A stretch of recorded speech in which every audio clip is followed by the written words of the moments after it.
Now, if you want to learn how to run Facebook ads on your Wix website, well, there are a few things that you may want to do here. First things first is you want to access your Wix admin or your dashboard here. So go to wix.com, log in, and access your website. Now, in the left side or in the left panel here, you want to go to your settings. And under settings, you want to go to the very bottom here until you see the marketing integrations option. Let's go and just select that.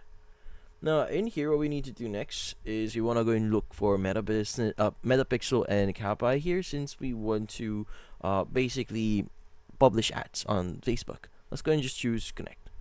Now, it's going to basically ask you to do a few things here, like for example, connecting your Metapixel and Kappa here, which just basically ask you to connect to your Facebook account and just basically log into your account, and you should be good. And from then on, it will ask you to verify your domain on Facebook. So it's pretty much simple here. You just need to follow Wix instructions on how to do that. So this is how you do it. So you need to confirm your own site domain here, add your meta tag to your site here, so they will give you the specific instructions how to do that.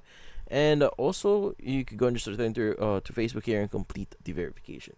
Now, once you've done that, Facebook and Instagram ads will be integrated into your website, and from here you should be able to select your goals here and set a few things on how you want to create your campaign. As you can see right now, you can create your own campaign on Wix here. So by the way, this is specifically from their help center, but that's about it. So hopefully this video was able to help you like and subscribe to our channel. Thank you for watching.